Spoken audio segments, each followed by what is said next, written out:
Hey guys, my name is Ryan and welcome to Overwatch Central, and welcome to another news roundup, bits and pieces of stuff that you may have missed that have happened over the past 48 hours or so, starting with some big stuff surrounding Roadhog. He's going to be getting some changes. We're going to go over what we know so far with these changes because they're a little bit different to just balance, buffs, nerfs, number changes, right? There's some really interesting interactions that might be happening there. We have an update from the CRF, the Pink Mercy campaign, and some big information coming from the pros, and some really good advice actually coming out of Showfall when it comes to countering Doomfist. We'll go over that later, but first I wanted to start with the main news is that Roadhog may or may not be getting his buffs this week. For those that don't know, Roadhog was scheduled to have changes with all of the balance updates that went with the Farah buff / nerf, the McCree buff, the Brigitte nerf, the Torbjorn rework patch basically. Roadhog should have been in there, but they were delayed. We'll go over why in a second, but when asked on the Blizzard forums, Jeff Kaplan said that they should hopefully be ready this week on the PTR. So that usually means that we'll see them Thursday or maybe even Friday. We've seen some PTR patches hit very late in the evening on a Friday night, for example. That's when the Torbjorn changes went out. I know, I remember because I was out at the time and had to come back to record it. So it is one of those awkward positions where we don't know specifically when it's going to be, but also with these changes, we don't really know what they're going to be. This is all of the information that we have on the Roadhog changes thus far.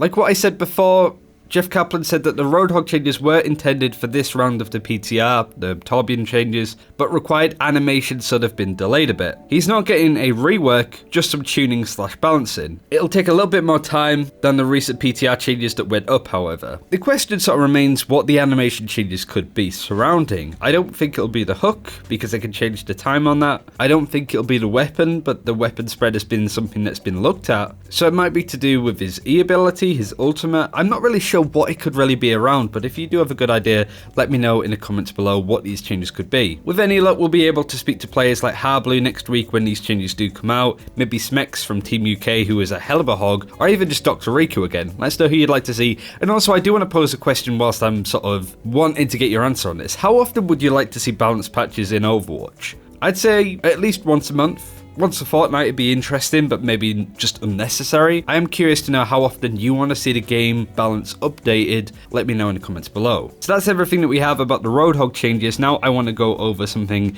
that is really important. I wanted to go over the impact of the Overwatch and BCRF Breast Cancer Research Foundation campaign went. We had an info and basically how the money was spent. You guys managed to raise $12.7 million for this campaign, which is the largest donation made by a corporate partner in a single year within their 25-year history. Also, this month is Breast Cancer Awareness Month, and in the spirit of transparency, they wanted to let us know how they've been spending that money and what they've been doing. I'd recommend reading it, it's really interesting, but this sort of pie chart does show a good amount of how that money has been spent. But I really think it does highlight a really strong campaign for Blizzard, not only to raise money for these amazing foundations, but also just the minute things, how it affects streamers. The success that they had on their platform to raise money and just for exposure themselves. But just everything around this campaign was really good, and I'd like to see more in the future, with any luck. Now I want to go over the news that 1,400 South Korean Overwatch accounts have been banned for account sharing. This mostly comes down to boosting as such, maybe in a personal way, just having your really good friend playing on your account kind of thing,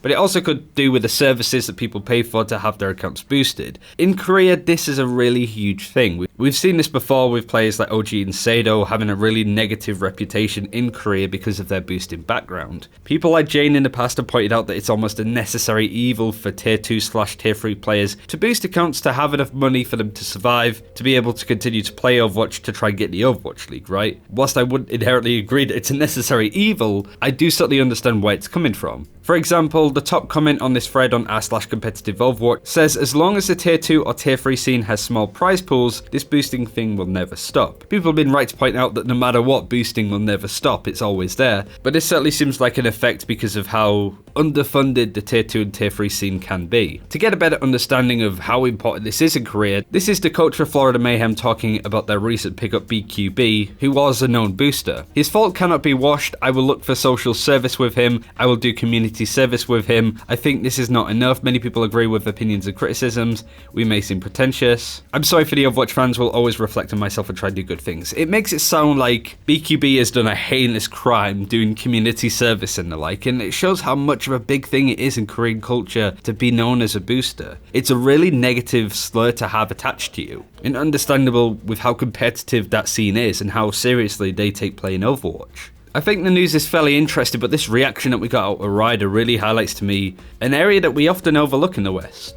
And finally, I want to go over something that Surefire said on stream and something that he actually tried to work out when it comes to countering Doomfist. He picked Reaper, and this is exactly why he did it. Now, if anyone in chat is wondering why I went Reaper, it's because they had triple support, 2 tanks, and a Doomfist. Reaper is good against Doomfist. I can shift out of his E and shift, and I can shift out of anti-nades. I can shred their tanks, and I can shred Doomfist.